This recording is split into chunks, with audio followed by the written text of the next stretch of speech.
Hey, this is George and Matt from the Raven Age. You're listening to MULATSCHAG, the only TV you need. MULATSCHAG! Alright then guys, new singer. Yeah. How's that feel? Yeah, it's great so far. It's working out really well.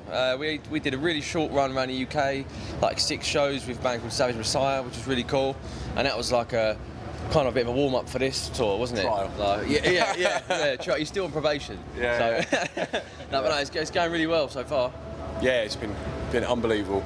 It was a kind of like a trial run for me as well, just to see how it would work with the guys, and it was just so easy from the first kind of gig onwards. It's like a breath of fresh air for me personally. You know, they're such good lads and good musicians. It's great because it just means I can concentrate on doing what I do, and I don't really have to think about anything else. So it's been awesome. Well, you guys have known each other? Yeah, quite a while. I mean, Matt played in Wild Lies. We'd gigged with before, so we knew each other. Yeah, it's funny. It's funny how it came about, really, because when we parted ways with Mike in early December, and I had no idea that Wild Lies had called it a day as well. Like about 4 months prior to that, 4 or 5 months prior to that. Yeah, well, it was kind of like we got made official, strangely enough, around the same kind of time. Yeah. Oh right. Yeah. Yeah, so it was like December. It was like November, December time. We kind of officially called it a day, but it was yeah. And that just kind of seemed to work out. I mean, obviously I didn't realise he was available and stuff, and so he got in contact with Jai and just said, oh, fancy having a jam. Come down, did like a sort of learnt one of our new tracks, and that was the thing we wanted to do, is hear someone singing one of our new songs, so it's not just comparing, to Mike and stuff, and that worked really well. So that's what kind of got us excited. We can actually move forward with this guy. Yeah. But you kind of both from the same area, pretty much. So you have places where you both grew up there. Well, not quite. You're a different side of London. Let's say a favorite pub or something. Yeah, well, that's what I mean. Matt's kind of from like west of London. Yeah, so you're like the other side of London. So like opposite sides of London. So unless we were in central and we happened to bump into each other, it's one of those. So I hadn't seen Matt for quite a while, since the last time we gigged together, actually. Yeah. Oh well, because I was just reading that the square in Harlow got closed down. Yeah, that was devastating, really. It was the only music venue in my town, and I played my 3rd ever gig. Well, I think the first 2 at my school, and then the square. And I played there loads of times. My first band when I was like 15. It's such a great platform for young musicians to get up there and experience.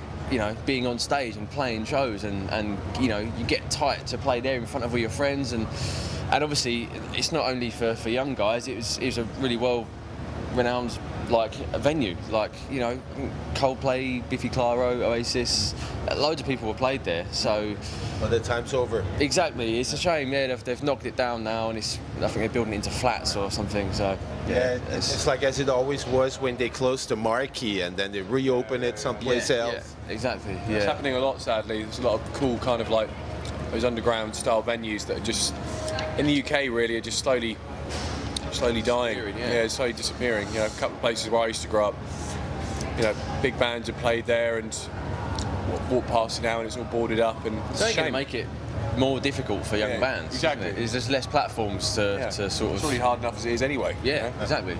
That's not good. Well, Matt, one of your favorite places must be the Nag's Head. You are actually spot on. Absolutely spot on. I can't believe you just mentioned that. Yeah, the Nag's Head. That when I was talking about, that was the place I had in mind. Actually, it was. I did at the Nag's Head. I did my first ever gigs there, and I was one of the last bands to actually shoot anything there as well. We did a music video with. Like 2 weeks before it closed, and it still makes me upset. Like I drive past it every now and again, and it's still just there, boarded up. No one's doing anything to the site. It could have been open. Pointless, it's completely pointless. That could have been. Yeah, that in particular is a place that I, one of those underground places. You do hold a place in your heart, and you just can't. Bloody hell! Why has no one bought it up? Yeah. Maybe I might do it one day. Yeah. That's a good idea. One other thing, You once were on the radar of West Ham. Is that right? I wasn't. No, I've not West Ham. No, I mean I played football quite, a lot when I was. I wish I was on West Ham's books. I was at a few different clubs when I was little. I was on trials for so they were never talked. So come on over. No, I played in. I was on trials for Ipswich when I was young, and I got scouted by a couple of different teams, Charlton and Leyton Orient, and I went over to Norway and played. I was only training, just sort of trying out basically for a couple of different teams when I was 16, 17, and that was the last kind of run I had at it. But it's strangely enough, when I went over to Norway and I had so much spare time, I was there for about 2 months or something, and I made a couple of friends, was hanging out a little bit, but other than that, I was playing football and then just had so much spare time. I brought my guitar with me, and it was then when I actually started writing music and decided that this is actually, I kind of want to go down that road. There's a decision to make. I think the decision was made for me with the football thing, but I found sort of writing and being creative with music like a lot more interesting, and so I'm glad I did that in the end. Do you still follow West Ham's games? Yeah. I mean, I've been to. I've not been to many games like recently. I've been to the new stadium a few times. It's like pretty cool experience. It's absolutely massive. It's very different from the old stadiums. A bit more sort of, I don't know. There's a bit of a tighter sort of atmosphere, but this place is just absolutely humongous. London Stadium, yeah. I mean, it's tough to follow when you're on the road, especially with dodgy Wi-Fi and stuff and being on the bus. But the good thing is the World Cup's on at the moment. We're on tour, and we got to watch the Spain-Portugal game. That was a good laugh. So we tomorrow. Yeah, exactly. Yeah, I mean, there's a few football fans in the band, isn't there? We try to keep on top of it as much as we can. Brazil is tonight, is it? Is that tonight? Switzerland. Brazil, Switzerland. Yeah. That's it. Yeah. Oh, coming back to West Ham, because Marko Arnautovic, have you heard that name? Yeah. He's Austrian. Ah, right. I actually didn't know that. Yeah, I thought he was Man United are looking to get him. He's like the wild child. Yeah, he's great. He's a great player. He's really sort of fierce, strong striker. No messing around. He's a good player. I like. One thing out of the history of the band, when you were on tour with Anthrax, your tour bus broke down. What happened then? Our tour bus always breaks down. We bought this bus, right? When we did that Anthrax tour, we bought ourselves a slightly bigger bus because we'd kind of outgrown our little splitter van. It could only sleep we put some bunks in it. We could only sleep 4 people. Uncomfortably 5 people, and there's obviously 5 of us in the band. And then for that tour, we decided to get a front of house tech, because we wanted the shows to be consistent and just using in-house guys all over the place, and it's kind of a bit, we hope for the best. So I thought it's supporting Anthrax, we need to sound good, we need to try and warm up the crowd for them. So we got a front of house guy / tour manager. We just looked at getting this bus, and it's good. We can't complain. We're here. He's got us around all the tours, it's just touch wood. Is that wood? That'll do. It's all been all right so far. Every now and then we have a little panic about something. It's usually little things. It's nothing like it's not blown up or anything yet, but it's like little problems which stop us along the way. We have a panic for about a couple of hours, and then we're away again. And same with this tour, same thing. We never get rid of all the problems on that bus, but. It's good. Well, but you got memories on tour buses anyway, like tons. I kind of, spent a lot of my childhood on tour buses, but I actually love being on the bus, even like the motion, kind of sends me to sleep. A lot of the boys struggle getting to sleep on the bus, but as soon as I start moving, I'm just like, it rocks, I'm just gone. Like maybe that's what it was growing up on the buses. And you can always tell guys where everything is when you get a new tour bus, because you know every model, It's like, oh yeah, Fridge is there, It's not quite like that yet. No. I'm just kidding. If we're, lucky enough to jump on someone else's bus and, the cool Beat the Street buses or something like that, then that's a different story. But you guys grew up listening to, let's say, Killswitch Engage, among others. Adam D's here today. You could ask him, he might produce your new record. That would be amazing. That's a good point. Yeah. Why not? But yeah, we've been lucky enough to play some shows with Killswitch, some of their own headline shows in between the festivals and stuff. So we just got back from, where did we just play? We just played in Budapest. Which is amazing. Unbelievable city. And Krakow before that with Killswitch as well. And it's an absolute dream come true for me. As you said, I grew up listening to them. You know, they're probably my favourite band actually. In terms of, I don't know if it's weird, sound similar, but like I know personally I draw a lot of inspiration from their music wise and stuff. And like having listened to a band that much when you were growing up and being able to sort of be on their show and supporting them, it's just pretty amazing. They're lovely guys as well. Oh, really He can be guys. So damn funny, man. Yeah. What, Adam? Yeah. Hilarious. Oh mate, yeah, he's one of those guys. He's can't read him in certain situations. It will just come out of nowhere. Oh wow. Yeah, they're all really lovely guys.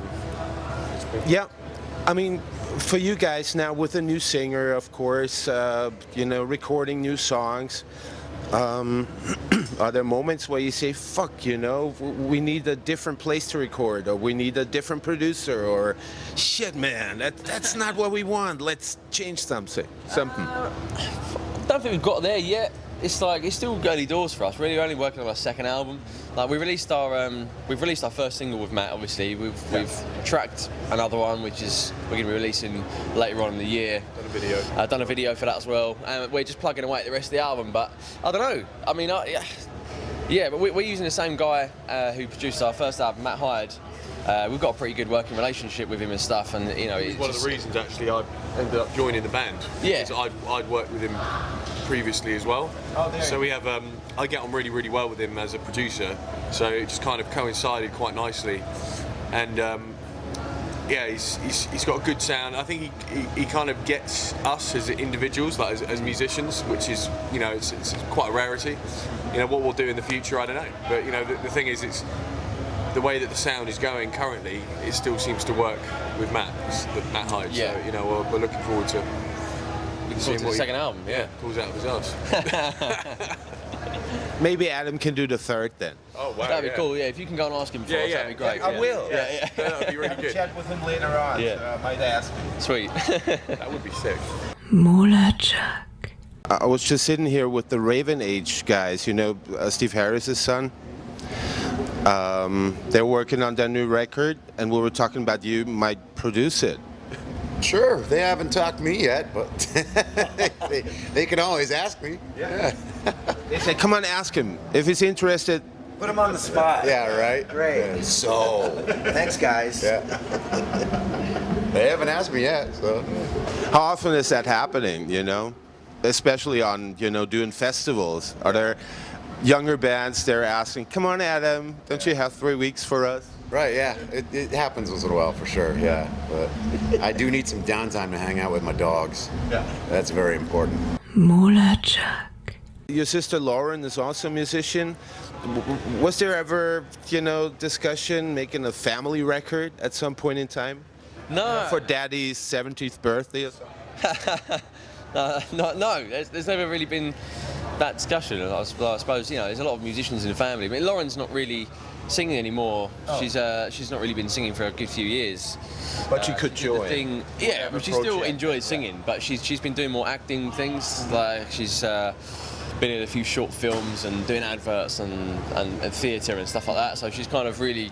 She went to drama school. Like after she stopped music, she went to drama school for like 2 years, and she's all qualified, and she's really going for it with that. So kind of taking it down a different path to the music thing. So yeah, I don't know. Maybe not.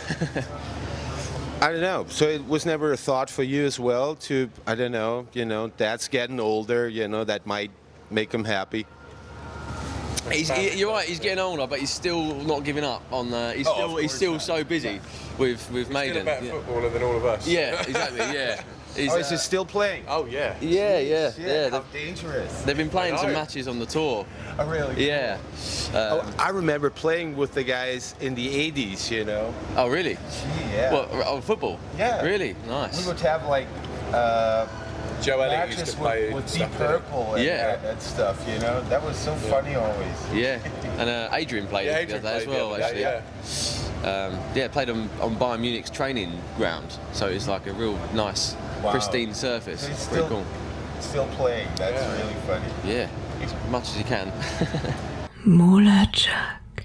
Hey, this is George and Matt from the Raven Age. You're listening to MULATSCHAG, the only TV you need. Wonderful. Cool.